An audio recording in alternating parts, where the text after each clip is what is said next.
নমস্কার শ্রোতা বন্ধুরা, আমি তৃপ্তি। আগডুম বাগডুম চ্যানেলে আপনাদের সকলকে স্বাগত। আজকে আপনাদের জন্য নিয়ে এসেছি ভিক্টর ঘোষের লেখা অষ্টবসু রহস্য। গল্প পাঠ ভালো লেগে থাকলে একটি লাইক ও সাবস্ক্রাইব করার অনুরোধ রইল।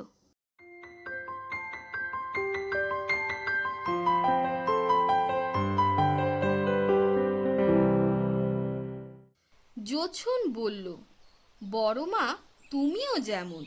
এই তো একটা পচা হোগলা বনে ঘেরা পুকুর, তার আবার নাম, তাও হয় নাকি? দেখ বাবা, আজ যা বলিস বল, আমাদের অক্ষয় দিঘিকে পুকুর বলবি নে কখনো। ওই দিঘি তো বাঁচিয়েছিল রে, নইলে দস্যুদের হাতে এই বংশ নিবংশই হয়েই পড়েছিল প্রায়। জানিস সে কথা? তা ওদের ভগ্নপ্রায় বিশাল বাড়ির পিছন দিককার বনে জঙ্গলে ভরা ওই পুকুরটা নাকি দিঘিটা ঠিক কি করে ওদের বংশকে উদ্ধার করেছিল তা সত্যিই জানা ছিল না জোছনের। জানার কথাও নয় অবশ্য, কেই বা জানাবে তাকে? পুরনো দিনের লোক বলতে ওদের পরিবারের এই এক বৃদ্ধাই যা বেঁচে আছেন এখনো। কেউ বলে 105 বছর, আবার গ্রামের পুরনো লোক কেউ বলে না গো না, তারও বেশি। আমার ঠাকুরদাও পৌষ মাসে ওর হাতের পিঠে পায়েস খেয়েছে বলে শুনেছি। এখন কথা হলো, জোছনের এই বড় মা হচ্ছে ওর বাবার ঠাকুরদার ছোট ভাইয়ের স্ত্রী, যিনি এক মাথা সাদা চুল, গোল গোল হাসি মুখ আর খুশি খুশি মিটমিটে দুটো চোখ নিয়ে এখনো বহাল তবিয়াতে বেঁচে আছেন। গ্রামের অনেকে দক্ষ বুড়ি বলে নাম ধরে ডাকলেও জোছন আদর করে বড়মা বলে ডাকে বৃদ্ধাকে। বৃদ্ধার একখানা দাঁতও অবশিষ্ট নেই, হামানদিস্তায় ছেঁচে দিনে 8-10 খানা পান খায়। আবার জয়া রাঁধুনির হাতে ভাত কোনোদিন একটু বেশি নরম হলেই বুড়ি কুরুক্ষেত্র বাঁধান। হ্যাঁ গো জয়া, অমন সুন্দর সেদ্ধ চালের ভাত দাঁড় করিয়ে দিলে খাড়া দাঁড়িয়ে থাকবে কোথায়? তা নয় তুমি গলিয়ে কাদা করে দিলে, এ কি আমার খাওয়ার যোগ্যি আছে? তার দক্ষ বুড়ি দোতলায় উত্তর দিকের শেষ ঘরটায় নিজের মতো পান দোক্তা ইত্যাদি নিয়েই থাকেন। জোছন ছাড়া বাড়ির আর কোনো মানুষের সঙ্গে কথাও বলেন না, কিংবা কাউকে বিশেষ পাত্তাও দেন না। কাজের মধ্যে রোজ সন্ধেবেলা নড়বড়ে হাত পায়ে কোনো রকমে ওই পুকুর ঘাটে তুলসী মঞ্চ দুটোয় দুখানা প্রদীপ জ্বালিয়ে আসেন, ব্যাস। জোছন দক্ষিণ কলকাতার কোনো একটা অনামী কলেজে ইতিহাস নিয়ে গ্র্যাজুয়েশন করছে। সামনে বছর 3rd ইয়ারের ফাইনাল পরীক্ষা দেবে। ওর বাবা মা দুজনেই গত হয়েছেন, 3 কাকা থেকেও নেই। নিজের খরচ তাই জোছন নিজেই টিউশন করে চালিয়ে নেয়। এই বাড়িটা কলকাতা থেকে অনেকটা দূরে বলে ও কলেজের কাছে একটা ঘর ভাড়া নিয়ে থাকে, আর সপ্তাহ শেষে ট্রেনে করে ওদের চন্দ্রপুর গ্রামে এসে পূর্বপুরুষের ভিটে 2 দিন থেকে যায়। জোছনদের এই 4 মহলা বাড়িটা 200 বছরেরও বেশি পুরনো। তারও আগে এখানেই ওদের আদি 1 মহলা বাড়ি ছিল, যদিও প্রাসাদের মতো সে বাড়ির অবস্থা আজ করুণ। যে বসু পরিবার এককালে এই চন্দ্রপুর এবং আশপাশের আরও 5খানা গ্রামের পত্তন করেছিল, তাদেরই আজ প্রায় নুন আনতে পান্তা ফুরোয় অবস্থা। একটা রান্নাঘর ভেঙে 3টে রান্নাঘর হয়েছে। চাষের জমি, পুকুর, খামার একে একে সবই গিয়েছে। শেষে এখন বসত বাড়ি আর ওই দিঘি নিয়ে টানাটানি। একমাত্র ঝুলে থাকা কেসটায় হেরে গেলেও ও দুটিও হাতছাড়া হবে বসুদের। পরিবারের ৯-১০ জন সদস্যকে এক প্রকার পথেই বসতে হবে দেখা যাচ্ছে। বাড়িতে জোছনের কাছের লোক বলতে আছে ওই বড়মা, আর আছে বড়মার মাথার মধ্যে জমে থাকা হাজারো গল্প। ওদের পূর্বপুরুষদের গল্প, ওদের গ্রামের গল্প, ওদিককার নদীনালার গল্প, ডাকাতের গল্প, এইসব। ওইসব গল্প শোনার আগ্রহই যে তাকে বারবার টেনে আনে এ বাড়িতে, তা জোছন বেশ ভালো করেই জানে। আচ্ছা বড়মা, আমার ঘাট হয়েছে। তোমার পুকুরকে এবার থেকে আমি দিঘিই বলবো। ঠোঁটের কোণে হাসি চেপে বলল জোছন। ঘাট, পুকুর, দিঘি কথার প্যাঁচে আমার সঙ্গে মশকরা করছিস নাকি রে? বড়মা ঝাঁঝিয়ে ওঠেন। না না, সে কি বড়মা, ঘাড়ে তো আমার একটা বই দুটো মাথা নেই। তুমি গল্পটা বলো প্লিজ। গলার সুর যতটা সম্ভব করুণ করে বলে উঠল জোছন।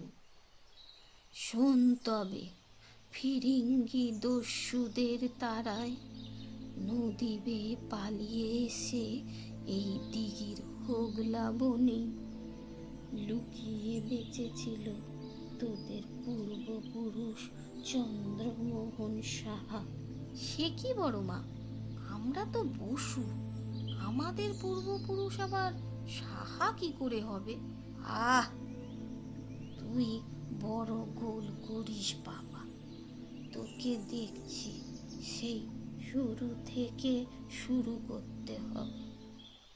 যা একবার তোর ছোট কাকিমার হেসেলে গিয়ে আমার আর তোর জন্য 2 কাপ চায়ের ব্যবস্থা কর দেখি, তারপর তোকে সব বলছি। চায়ের কাপে চুমুক দিয়ে বড়মা শুরু করলেন। তোকে আজ যা বলবো তার সবটাই আমার দাদা শ্বশুরের কাছে শোনা। মারা যাওয়ার আগে আমি তার খুব সেবা যত্ন করি, তাই যাওয়ার আগে তিনি এ বংশের এসব কথা আমাকেই বলে গেছিলেন। বলতে বলতে বড়মা দুহাত কপালে ঠেকিয়ে একটা ছোট্ট নমস্কারও করে ফেললেন। আর সেই ফাঁকে জোছন ভালো করে দেওয়ালে হেলান দিয়ে আরাম করে বসলো। মনে মনে বলল, আজকের গল্পটা জমবে মনে হচ্ছে। তা তোর থেকে উপর দিকে গুনলে 16 নম্বর জন ছিলেন চন্দ্রমোহন সাহা। 12 ভূঁইয়ার এক ভূঁইয়া প্রতাপাদিত্যর নাম শুনেছিস তো? সেই প্রতাপাদিত্যর কাকা রাজা বসন্ত রায়ের নায়েব ছিলেন এই চন্দ্রমোহন। নায়েব শুনেই তাকে খিটখিটে মেজাজের শুকনো চেহারার বুড়ো বলে ভেবে নেওয়ার কোনো দরকার নেই, কারণ বয়স তার কমই ছিল এবং দেখতেও নাকি সে লোক ছিলেন রাজপুত্রের মতো। আর বয়স কম হলেও বিচক্ষণ বলতে যা বোঝায়, চন্দ্রমোহন ছিলেন ঠিক তেমনটাই। এই বসন্ত রায়ের বাড়িতে এক অদ্ভুত মন্দির ছিল। সেই মন্দিরে আমাদের চেনা কোনো দেবী বা দেবতার পুজো হতো না, সেখানে পুজো হতো অষ্টবসুর। অদ্ভুত বলছি সেই কারণে যে অষ্টবসুর আর কোনো মন্দির কোথাও কখনো ছিল বলে কেউ শোনেনি। মানে আমার দাদা শ্বশুর আমায় এভাবেই বলেছিলেন কিনা, তাই তোকেও অমন করেই বললাম। তা অষ্টবসুর কথা জানিস তো নাকি? না বড়মা, আমার জানা নেই, মাথা নেড়ে বলল যোছন। না, না কি রে, স্কুলে তোদের একে চন্দ্র, দুইয়ে পক্ষ, আটে অষ্টবসু এসব শেখায়নি? ডাইনে বায়ে নাড়ানো যোছনের মাথার দিকে তাকিয়ে বড়মা একটা দীর্ঘশ্বাস ফেলে বললেন, ভালো কথা। শোন, মহাভারত অনুযায়ী গঙ্গা আর রাজা শান্তনুর যে 8 ছেলে মেয়ে হয়, তারা তো সব শাপিত দেবতা ছিল। তা সেই 8 জন দেবতাই হলো অষ্টবসু। এবার শোন, বসন্ত রায়ের যে মন্দিরের কথা বলেছিলাম, সে মন্দিরকে এক অদ্ভুত বলার আরো একটা কারণ হচ্ছে, সেখানে আলাদা করে অষ্টবসুর কোনো মূর্তি ছিল না। যা ছিল তা হচ্ছে সোনার কারুকার্য করা 8খানা শ্বেত পাথরের স্তম্ভ বা থাম, যাদের গায়ে 8 জন বসুর অবয়ব খোদাই করা। সে অপূর্ব সুন্দর থাম এ তৈরি করিয়েছিল, বা কি করে সে সব রাজা বসন্ত রায়ের কাছে এসেছিল তা কেউ জানতো না। লোকে বলতো ওই অষ্টবসুর জন্যেই বসন্ত রায়ের অত নাম, যশ, সম্পত্তি, সোনা দানা আর অত বারবারন্ত। যদিও তার সম্পত্তির অনেকটাই আসলে ছিল প্রতাপাদিত্যর বাবার। তিনি বসন্ত রায় আর প্রতাপকে সব ভাগটাগ করে দিয়ে যায়। আর ওরাও দুজনে নিজ নিজ রাজ্য পাট নাকি জমিদারি বুঝে নিয়ে প্রজা শাসন করতে শুরু করেন। বসন্ত রায়ের জমিদারিটা ছিল ডায়মন্ড হারবার থেকে সুন্দরবনের দিকটায় ছড়ানো। তার সম্পত্তি ভাগাভাগি নিয়ে শুরু থেকেই প্রতাপাদিত্যর রাগ।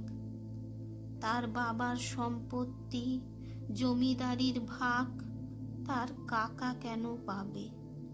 সেই রাগ বাড়তে বাড়তে একদিন প্রতাপাদিত্যর ছল করে কাকাকে ওই বজবজের ওদিকটায় ডেকে এনে তাকে খুন করলে। আর ঠিক সেই সময় দলছুট পর্তুগিজ বোম্বেটের এক দলকে দিয়ে বসন্ত রায়ের জমিদারিও আক্রমণ করালে।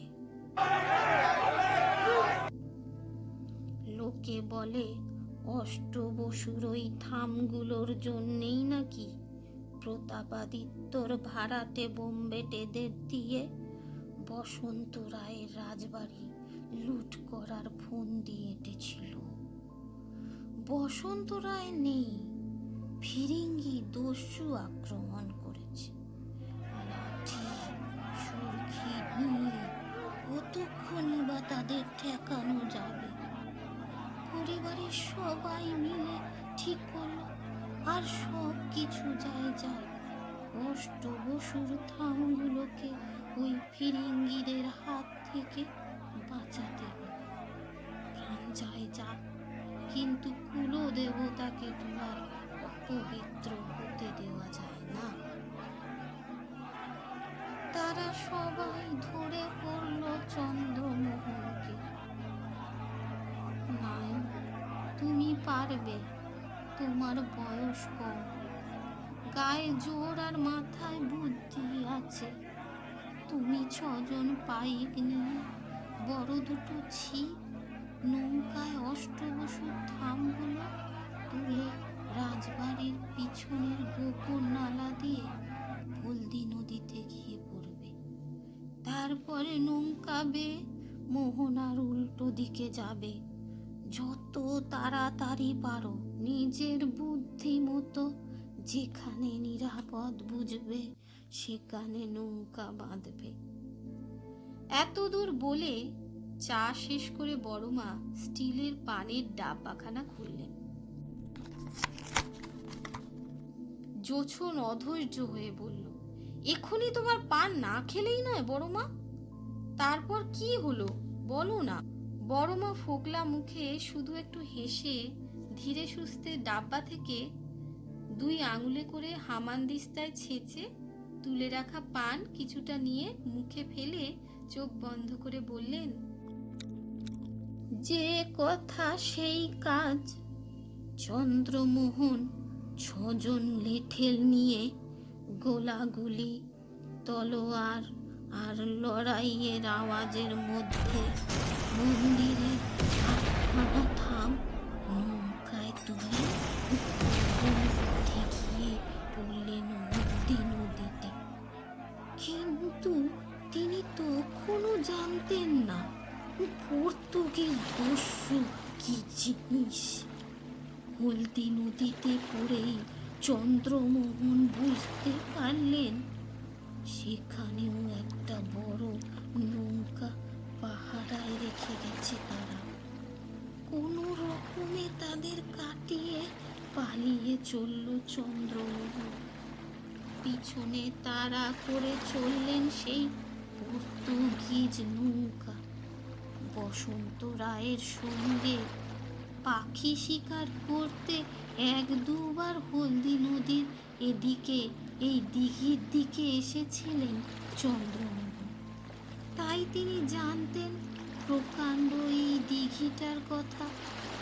আর এও জানত হোগলা বনে ঢাকা এই সরু খাল দিয়ে ওই দিঘি হলদি নদীর সঙ্গে জোড়া।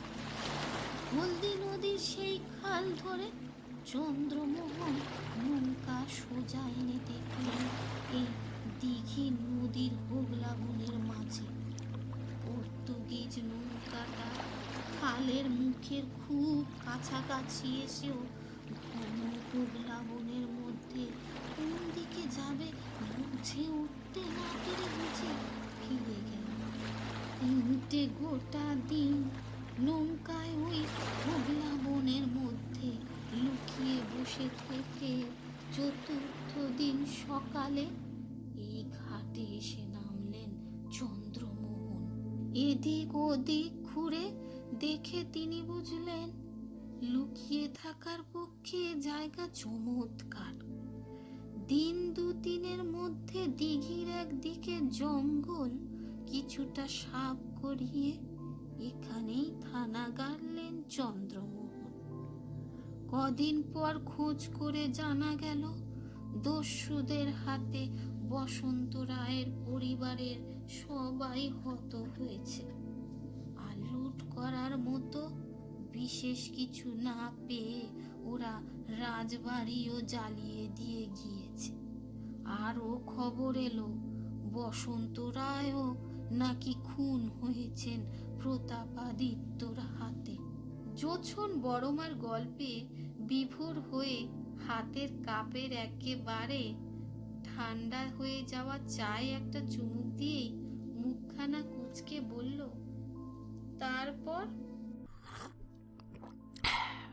তারপর গোপন কোথাও সেই অষ্টবসুর থামগুলো লুকিয়ে রেখে চন্দ্রমোহন তার সাহা পদবি ছেড়ে বসু পদবি নিয়ে এইখানেই থিতু হয়ে বসল। আগেই বলেছি সেই লোক দস্তুর মতো কাজের লোক ছিলেন। দিঘির একদিককার জঙ্গল পুরোপুরি পরিষ্কার করিয়ে একতলা একটা বাড়ি বানিয়ে এদিক ওদিক থেকে লোকজন এনে গোটা একটা গ্রাম বসিয়ে দিলেন কয়েক মাসের মধ্যে। গ্রামের নাম হলো চন্দ্রপুর। প্রথম থেকেই বুঝলি বাবা এই দিঘিটাকে বড় মানতেন তিনি। তাই গ্রাম পত্তনের পরেই এ দিঘির নামকরণ হলো অক্ষয় দিঘি। চারদিক সংস্কার করা হলো, দিঘির চারধারে জঙ্গল কেটে নারকেল সুপারি গাছ বসানো হলো, আর দুদিকে তুলসী মঞ্চ করে আর ঘাটের নাম রাখা হলো বসুন্ধরা। তারপর গায়ে চাষবাস শুরু করা হলো। চন্দ্রমোহন বিয়ে থা করলেন, তার ছেলে পুলে হলো। ধীরে ধীরে চন্দ্রপুরের আশেপাশে আরো 5খানা গ্রাম বসানো হলো। তারপরে বসু বংশের বারবারন্ত দেখতে দেখতে চন্দ্রমোহন একদিন শান্তিতে চোখ বুঝলেন। কিন্তু কিন্তু কি? চোখ গোল গোল করে জিজ্ঞেস করলো জোছন। কিন্তু এত কিছুর মধ্যে সেই অষ্টবসুর 8খানা থামের কথাটা বাড়ির আর সবার অজানাই রয়ে গেল। অনেক পরে এদিক সেদিক থেকে সে খবর জানাজানি হওয়ায় বাড়ির অনেকে খোঁড়াখুড়ি করলো, খুব খোঁজাখুঁজি হলো, কিন্তু সে থামের নাম গন্ধ কোথাও পাওয়া গেল না। বহু বছর পরে আমার দাদা শ্বশুর কথাটা জেনেছিলেন কারো বংশের কোনো লোকের কাছ থেকে। সে লোক তাকে আরো বলেছিল যে এই বংশেরই আবার কোনোদিন এমন একজন জন্মাবে যে সেই গোপন জায়গা খুঁজে বের করবে আর অষ্টবসুর পুনঃপ্রতিষ্ঠা করে বংশের হারানো গৌরব আবার ফিরিয়ে আনবে। এ কথা নাকি তাদের পূর্বপুরুষেরা বলা বলি করতেন। তা দেখ বাবা, তুই সেই লোক কিনা। কি যে বলো বড় মা, বলে জোছন দুহাত তুলে আড়মোড়া ভাঙল। একটা দীর্ঘশ্বাস ফেলে বড় মা বলল, তোর বাবা জ্যাঠা কাকারা তো কেউ এত কথা জানলই না, জানার চেষ্টাই করলো না কোনোদিন। সবাই আমায় একটা ফালতু লোক ভাবত। তুই ভালোবাসিস, বসে দুদণ্ড কথা কোষ, তাই তোকে এ বংশের এসব গোপন কথা জানিয়ে গেলাম। আমি আর কদিন আছি বল? জোছনের গলা হঠাৎ বুঝে এলো। বুড়িকে জড়িয়ে ধরে বলল, দূর, তুমি কোথায় যাবে? আর তোমায় যেতেই বা দিচ্ছে কে? সে রাতে একটা অদ্ভুত স্বপ্ন দেখল জোছন। চারদিক ঘন অন্ধকার, কিছুই প্রায় দেখা যাচ্ছে না, শুধু জলের কলকল আওয়াজ। একটা নৌকায় সে বসে আছে। দুজন সন্ডা মতো লোক দুহাতে ঘন হোগলার বন ঠেলে নৌকাটাকে কোনো মতে এগিয়ে নিয়ে চলেছে। তাদের পিছনের অন্ধকারে আর একটা নৌকাও যেন ঠিক একইভাবে এগিয়ে আসছে। জঙ্গল একসময় পাতলা হয়ে এলো, পূবের আকাশে গোলাপি ছোপ লাগলো যেন। আকাশ আর একটু ফর্সা হতে দূরে একটা ঘাট দেখতে পাওয়া গেল। নৌকা ওই ঘাটে লাগাও, কথাটা জোছন নিজেই বলল বটে, তবে গলাটা তার নিজের নয়। নৌকা চলল ঘাটের দিকে, আর তার মাথার মধ্যে বাজতে থাকলো দুটো শব্দ, ওই ঘাটে, ওই ঘাটে। তারপর কি হলো? স্বপ্নটা বদলে গেল। জোছন দেখল ওর স্কুলের ক্লাস 9-এর বেঞ্চ, ও বসে আছে 3য় বেঞ্চে। দুর্জয়বাবু বাংলা সমাসের ক্লাস নিচ্ছিলেন। ওর গুরুগম্ভীর গলাটা বন্ধ ক্লাসরুমে গম গম করে উঠল। বসুন্ধরা, বসুকে ধারণ করে যে। গমগমে গলাটা আবার বেজে উঠল, বসুকে ধারণ করে যে। দ্বিতীয় বাড়ির কথাগুলো যেন আলাদা আলাদা করে এসে জোছনের মাথায় বাজতে থাকলো কিছুক্ষণ। হঠাৎ ক্লাসরুমের বারান্দার দিকে খড়খড়ি দেওয়া দরজার একটা পাল্লা খুলে গেল। আর বড় মার হাসি। হাসি মুখটা উঁকি দিয়ে বলে উঠল, এই বংশেই জন্মাবে, এই বংশেই। ধর্মর করে উঠে বসলো জোছন। কপালে গলায় ঘাম, শার্টের কলারটা একেবারে ভিজে গিয়েছে। জোরে জোরে 2-4 বার শ্বাস নিয়ে একটু ধাতস্থ হওয়ার চেষ্টা করলো জোছন। তবে কি? মাথার কাছে রাখা মোবাইল ফোনটা হাতে নিয়ে ঘড়িতে দেখলো রাত 2:30। ফোনটা ট্র্যাক প্যান্টের পকেটে ফেলে দরজা খুলে বাইরের বারান্দায় বেরিয়ে এলো জোছন। কার্তিক মাসের শুরু, শেষ রাত্রিরের হাওয়ায় একটা গায়ে কাঁটা দেওয়া ভাব। কদিন আগেই লক্ষ্মী পূর্ণিমা গিয়েছে। খয়াটে চাঁদটা আকাশের একদিকে সরে গিয়ে কেমন একটা ঘাড় বেঁকানো রিডিং ল্যাম্পের মতো করে ওরই দিকে তাকিয়ে আছে যেন। হঠাৎ নিজের নামটা মনে পড়ায় একটা বিদ্রূপের হাসি খেলে গেল ওর মুখে চোখে। অযত্নে পড়ে থাকা বাগানটা পেরিয়ে পায়ে পায়ে খিড়কির দরজার দিকে এগোলো জোছন। স্বচ্ছ আলোয় চেনা সব কিছু কেমন অচেনা লাগছে আজ। বাড়ির পিছন দিকের পাঁচিলটা নামেই পাঁচিল, খুব বেশি হলে 4 ফুট উঁচু হবে, আর খিড়কির দরজাতেও শুধুই একটা ছিটকিনি। দরজা খুলে আম কাঁঠালের গাছে ভরা কাঠা 4 জমি, তারপর খোলা জমিতে 15-20 পা হাঁটলেই শ্বেত পাথরের বাঁধানো বিশাল ঘাট। ঘাটের 2 দিকে মানে ডাইনে বায়ে পাথরের বাঁধানো 2 তুলসী মঞ্চ। ঘাটের পাথরে পা দিয়ে সামনে তাকালে দিগন্ত দিঘি। দূরে দূরে কোথাও কোথাও ছোট দ্বীপের মতো হোগলার বনে ভরা ভূখণ্ড দেখা যায়। ব্যাস, তারপর যত দূর চোখ চলে শুধু অথই জল। আজ অবশ্য কুয়াশার পাতলা চাদরে সব কিছু ঢেকে, তাই নজর বেশি দূর চলে না। কুয়াশা আর চাঁদের আলো মিশে চারদিক যেন এক মায়ালোকে পরিণত হয়েছে। দেখা যায় সব কিছু, কিন্তু ছোঁয়া যাবে না। যেন এই তোমার হাতের কাছে, আবার পরক্ষণে তুমি খুঁজেই পেলে না। জোছন ধীর পায়ে হেঁটে গিয়ে বাঁধানো ঘাটের ওপারের ধাপে বসল। আর বসতেই শিউরে উঠল ওর গোটা শরীরটা। বাবা, কি ঠান্ডা হয়ে আছে পাথরটা। তা সে থাক, কিন্তু যে অদ্ভুত স্বপ্নটাও দেখলো একটু আগে, তার মানেটা কি? সিনেমায় দেখার মতো চন্দ্রমোহনের অ্যাডভেঞ্চার, তারপর বাংলা সমাজ ক্লাস, বসুকে ধারণ করে যে সে বসুন্ধরা, এমন দুটো সম্পূর্ণ আলাদা স্বপ্ন হঠাৎ একসঙ্গে তার মাথায় উদয় বা হলো কেন? অন সেকেন্ড থট হঠাৎ যেন জোছনের চিন্তা তরঙ্গ অন্যদিকে ঘুরে গেল। তাই তো, এটা তো খেয়াল করিনি।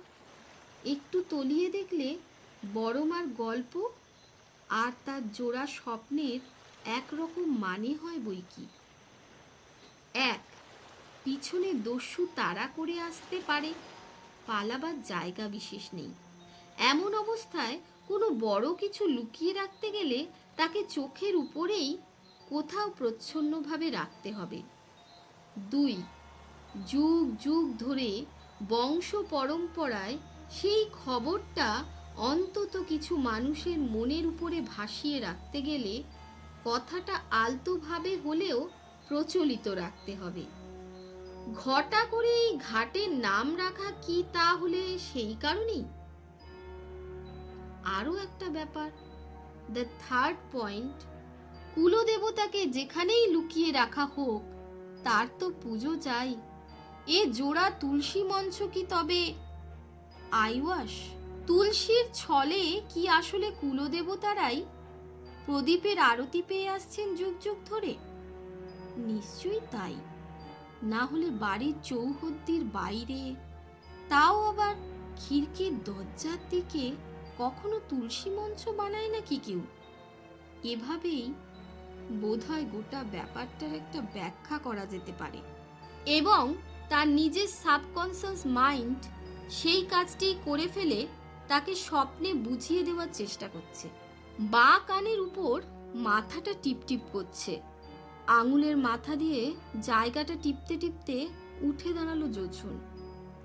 পকেট থেকে মোবাইল ফোনটা বের করে স্ক্রিন অন করে বোতামে আঙুল ছুঁয়ে ও ঘাটের লাগোয়া বাঁ হাতের তুলসী মঞ্চের দিকে তাকালো। তুলসী মঞ্চের জন্য ঘাটের দুদিক শ্বেত পাথরে বাঁধানো, এক এক দিকে 4খানা করে 1 ফুট বাই 1 ফুট সাইজের পাথর, তার উপর ফুট 3 উঁচু পাথরের মঞ্চ।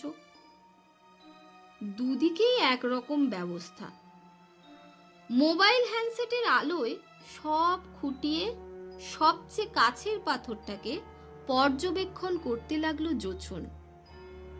এ কি? চতুষ্কোণের এক কোণায় ছোট্ট কি একটা চিহ্ন খোদাই করা আছে না? ধুলো মাটিতে বুঝে গেলেও সাদা পাথরের উপর জায়গাটা আলাদা করে চেনা যাচ্ছে। একটা সরু কাঠি খুঁজে এনে ধুলো মাটি পরিষ্কার করতে লেগে পড়ল জোছন। মিনিট 4 মেহনতে যা উদ্ধার হলো তা সত্যি একটা খোদাই করা চিহ্ন। খুব চেনা লাগলেও জোছন কিছুতেই মনে করতে পারল না চিহ্নটা ওর কেন চেনা লাগছে। কাজ চালিয়ে গেল জোছন। দুদিকের 8খানা পাথরের 8 কোণা থেকে বেরোলো 8খানা অমন চিহ্ন। সবকটাই জোছনের চেনা লাগছে। একবার তো কয়েকটা চিহ্নকে কোনো ভাষার হরফ বলে মনে হচ্ছে, কিন্তু সোজা উল্টো ডান বা শুরু শেষ জানা না থাকায় বিশেষ এগোনো যাচ্ছে না। হরফ হলে অবশ্য বাংলা হরফ হওয়ার সম্ভাবনাই বেশি, কিন্তু কোন সময়কার হরফ সেটা জানা দরকার। বাংলা হরফ তো আর চিরকাল এই আজকের হরফের মতো ছিল না। মাথা ঠান্ডা করতে জোছন গিয়ে বসলো ঘাটের পাথরে। উত্তেজনায় মাথাটা ঝনঝন করছে।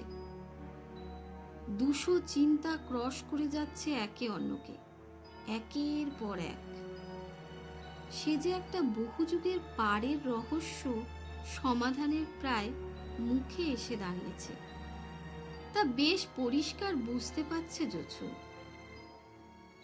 প্রথমে যেটা করতে হবে সেটা হচ্ছে এই প্রতাপাদিত্য সূত্র ধরে চন্দ্রমোহনের সময়টাকে ধরা। কিন্তু কিভাবে? কেন? গুগল। ক্ষিপ্র আঙুল চলল ফোনের টাচ স্ক্রিনে। এই তো উইকিপিডিয়া বলছে 1584 সালে রাজ্যভার হাতে নেন 12 ভূঁইয়ার 1 ভূঁইয়া প্রতাপাদিত্য। ওই একই সময় তার কাকা বসন্ত রায়ও নিজের জমিদারি পত্তন করেন। তাদের পূর্বপুরুষ চন্দ্রমোহনও তাহলে ওই রকম সময়ই বসন্ত রায়ের কাছে কাজ করতে শুরু করে। তার মানে সময়টা দাঁড়ালো 16 শতকের শেষ দিক। এইবার দেখতে হবে ওই সময় বাংলা হরফ কেমন দেখতে ছিল। তাও পেয়ে যেতে বিশেষ দেরি হলো না। সেই অশোকের ব্রাহ্মী লিপি থেকে শুরু করে 10ম শতকের চর্যাপদের বাংলা হরফ এবং বর্তমান বাংলা হরফ সবকিছুরই সুন্দর চার্ট বানানো রয়েছে। জোছন 16 শতকের বাংলা হরফের চার্টটা ডাউনলোড করে সেভ করে রাখলো ফোনে।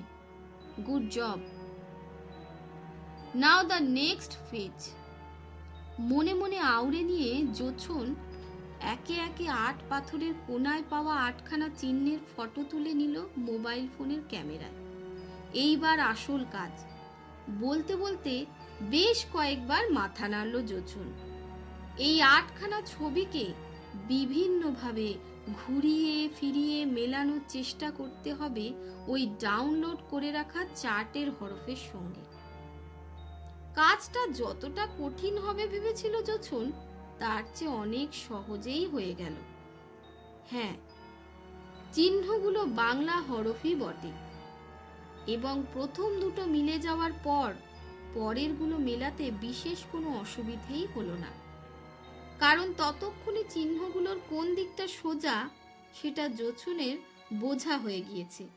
মিনিট 15 পর গোটা ব্যাপারটা যা দাঁড়ালো তা হচ্ছে, ঘাটের বাঁ দিকে 4খানা পাথর থেকে পাওয়া গেল দন্তেশ আ, অ, অ, আর ডান দিকে চিহ্নগুলো হয়ে দাঁড়ালো প, প, ধ, ধ।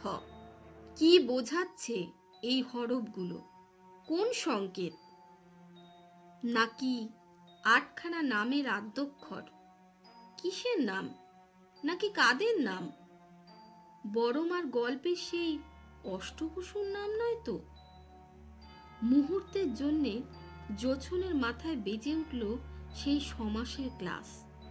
বসুকে ধারণ করে যে সেই বসুন্ধরা, সেই 8 বসুর আলাদা নাম ছিল নিশ্চয়ই। বড়মা কি জানবেন সেই সব নাম? আর জেনে থাকলেও এই 105 বছর বয়সে তার তা মনে আছে এটা আশা করাও অন্যায়। চাঁদটা দূরের হোগলা বনের গায়ে ঢলে পড়েছে একেবারে। ঠান্ডা হাওয়ায় গা এবারে বেশ শিরশির করছে। আর একটু পরেই ভোর হয়ে যাবে। পারবে কি সে এই 400 বছরের পুরনো রহস্যকে ভেদ করতে? পারতে তাকে হবেই, না হলে যে সব কিছুই ভেসে যাবে। আনমনে একবার হাতের মোবাইলটার দিকে তাকালো জোছন। দেখাই যাক না। টাচ স্ক্রিন ছুঁয়ে জোছনের আঙুল গুগলের টাইপ ইনবক্সে ইংরেজি হরফে টাইপ করে চলল অষ্টবসু। তারপর সার্চের বোতামটা ছুঁতেই স্ক্রিনে ফুটে উঠল কয়েকটা ইংরেজি শব্দ, নো রেজাল্ট ফাউন্ড। স্থির চোখে কিছুক্ষণ হ্যান্ডসেট স্ক্রিনের দিকে তাকিয়ে রইল জোছন। তারপর হঠাৎ শব্দ করে হেসে উঠল মাই গড বলে আবার খুব খানিকটা হেসে নিয়ে জোছন নতুন করে গুগলে টাইপ করলো আষ্টাভাসু বলে আবার খুব খানিকটা হেসে নিয়ে জোছন নতুন করে গুগলে টাইপ করলো ASTAVASU। সার্চের বোতাম ছোঁয়ার আগে চোখ বুঝে সেই অষ্টবসুকেই বুঝি ডেকে নিল একবার জোছন। তারপর বোতামটায় চাপ দিতেই ম্যাজিক, এক রাস ওয়েবসাইটের লিস্ট চলে এলো ফোনের স্ক্রিনে। তার মধ্যে প্রথমটাই মহাভারতে উল্লিখিত অষ্টবসু সংক্রান্ত। মুহূর্ত মাত্র দেরি না করে সেই লিঙ্কটাই তর্জনীর মাথা দিয়ে ছুঁয়ে দিল জোছন। পরিষ্কার অক্ষরে অষ্টবসুর নাম লেখা আছে সেই ওয়েব পেজে।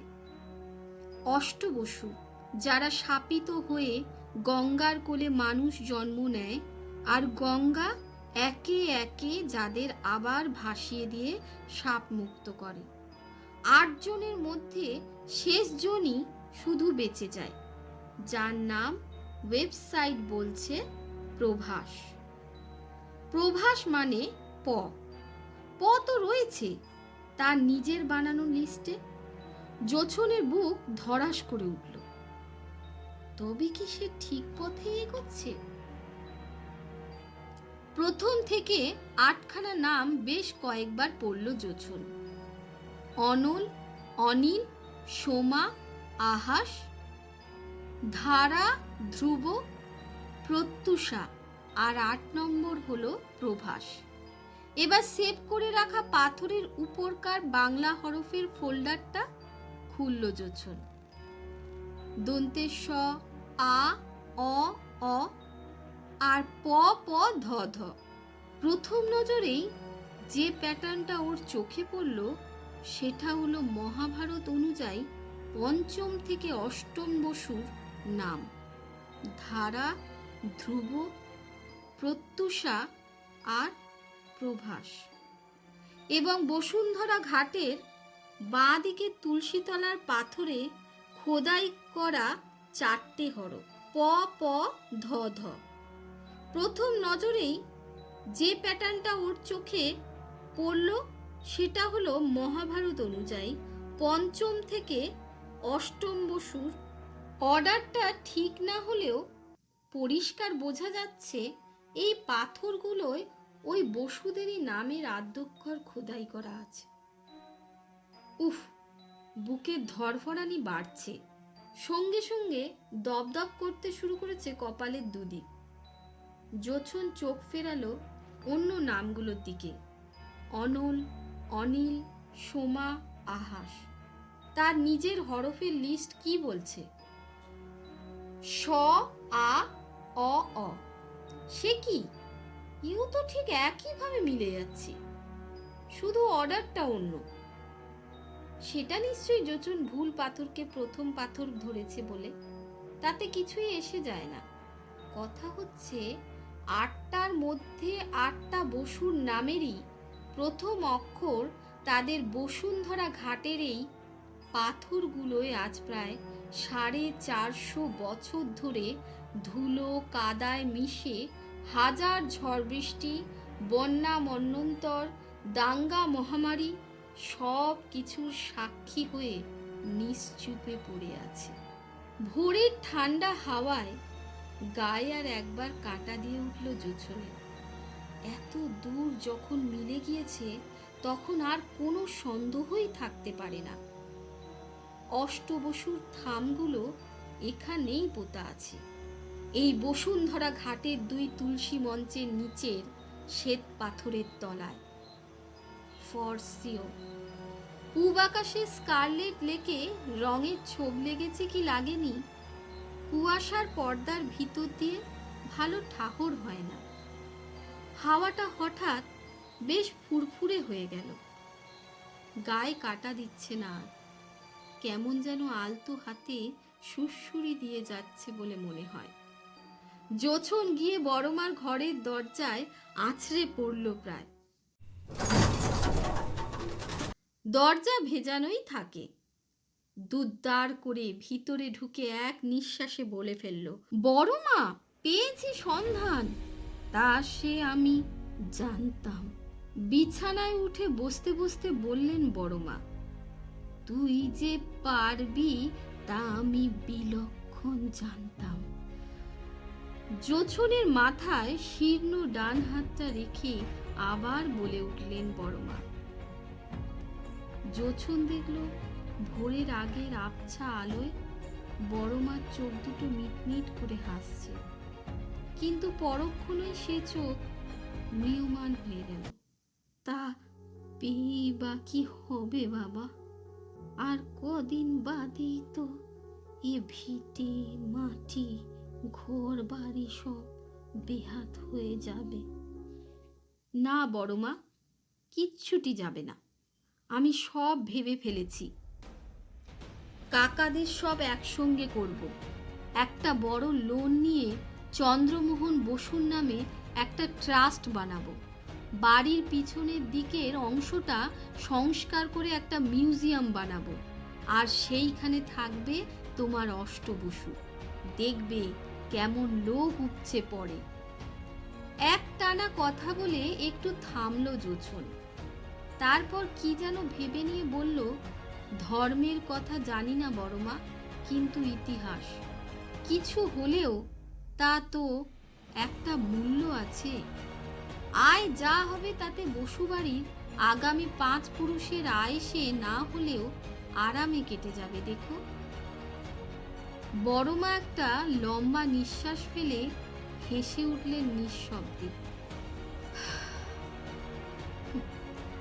হবে বাবা, হবে, সব হবে, ঠিক যেমনটা ভেবেছিস তেমনটাই হবে। এই আমি তোকে আশীর্বাদ করছি। হ্যাঁ বড়মা, আশীর্বাদ করো, তবে একটা কথা। কি রে? সেই মিউজিয়ামে অষ্টবসুর সামনে প্রদীপ কিন্তু তোমাকেই জ্বালাতে যেতে হবে রোজ সন্ধেবেলায়, সেটা ভুলো না। মৃদু হেসে বৃদ্ধা বললেন, তবে আর দেরি না করে চল, আর সবাই ওঠার আগে আমি গিয়ে প্রদীপ জেলে অষ্টবসুকে একটা ঘর করে আসি। এতকাল ঘুমিয়ে থেকে তারা যে আজ সাড়া দিয়েছে, এ যে বড় শুভ দিন। ঘরের বাইরে আকাশে বাতাসের গাঢ় স্কারলেট লেকে তখন নরম গোলাপি ছোঁয়া লেগেছে। সেই নতুন আলোয় ঘাটের পাশের সাদা পাথরগুলো বুঝি আজ নতুন করে ফিরে পাচ্ছে নিজেদের। আর কেউ জানুক না জানুক, ওরা নিজেরা তো জানে যে ওদের নিচে আর কিছুই পোতা নেই, যা পড়ে আছে তা ওরাই। কথাটা হলো, যা দৃশ্যমান তা শুধু ওদের মাথাটুকু। 4 দুগুণে 8 জনই যে ওরা 7.5 ফুট করে লম্বা, এবং এই এতখানি দৈর্ঘ্য নিয়ে সব ঠায় দাঁড়িয়ে আছে মাটির নিচে নিজের নিজের জায়গায়। ওরা কখনোই কিছু লুকিয়ে বা ঢেকে রাখেনি, রাখবেই বা কি করে? ওরা নিজেরাই যে লুকিয়ে আছে আজ প্রায় 450 বছর।